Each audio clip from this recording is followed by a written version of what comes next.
విజయనగరం పేలుళ్ల కుట్ర కేసులో నిందితుల్ని ఎన్ఐఏ ఇవాళ కస్టడీకి తీసుకోనుంది. మరింత సమాచారం మా ప్రతినిధి ఓబిలేషు ప్రత్యక్ష ప్రసారం ద్వారా అందిస్తారు.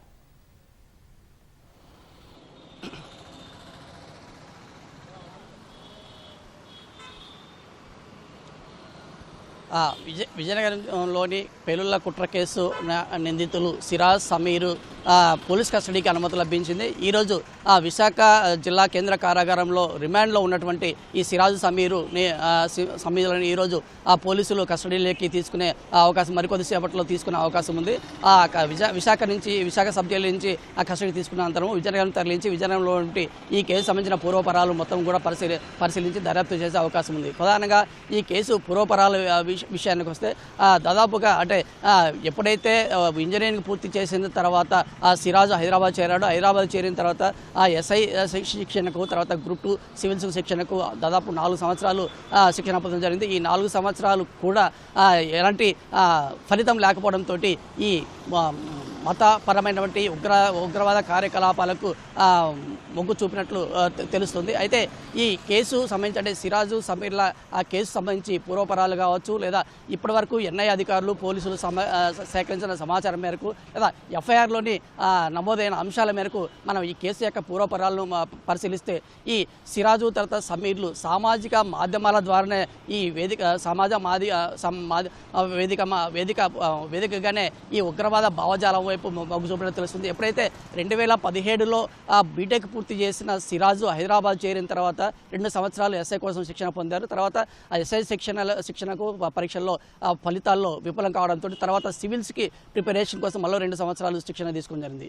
అప్పటికి కూడా సివిల్స్ పరీక్షల్లో కూడా ఫలితాల్లో మెరుగైన ఫలితాలు సాధించకపోవడంతో అప్పుడు తీవ్ర నిరాశకు గురైనటువంటి సిరాజు ఈ సామాజిక మాధ్యమాల్లో వచ్చినటువంటి ఉగ్రవాద కార్యకలాపాలు కావచ్చు, లేదా ముస్లిమేతరకు వ్యతిరేకంగా జరుగుతున్న కార్యక్రమాల వైపు మొగ్గు చూపి ఆ మతపరమైన విషయాల పట్ల మొగ్గు చూడడం జరిగింది. ఇదే సమయంలో సికింద్రాబాద్లో బోయినగూడకు చెందిన సమీరు అంటే ఎవరైతే లిఫ్ట్ ఆపరేటర్గా పనిచేస్తున్న సమీరు పరిచయం కావడంతో ఈ మతపరమైన అంశాల మీద మరింత దృష్టి సారించింది. ఇదే సమయంలో అప్పటికే సామాజిక మాధ్యమాల్లో వివిధ వరంగల్, తర్వాత కర్ణాటక, తమిళనాడు, మహారాష్ట్ర ప్రాంతాల నుండి ముస్లిము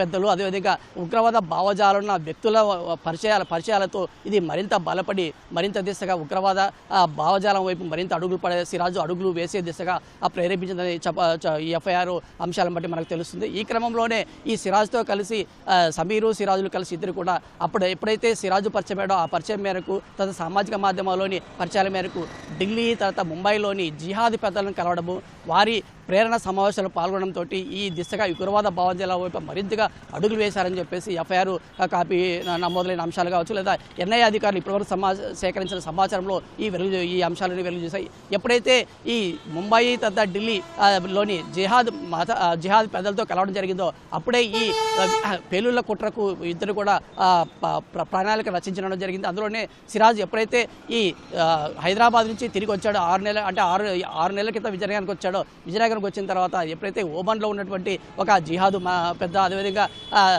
సౌదీ అరేబియాలో ఉన్నటువంటి హైదరాబాద్ చెందిన ఒక పెద్దతో కలిసి ఈ కుట్రకు పాల్పడినట్టు, తర్వాత వారు ఆర్థిక సహాయంతో ఈ అగ్ని ప్రమాదం సంబంధించి బాంబు పేలులకు సంబంధించిన పదార్థాలను సమీకరించడం, వాటిని తయారు చేయడం వైపు నిమగ్నమై ఈ పేలుల కుట్రకు పాల్పడ్డారని చెప్పేసి ఎఫ్ఐఆర్ పోలీసులు సేకరించిన ఎఫ్ఐఆర్లో నమోదైనట్లు మనకు తెలుస్తుంది.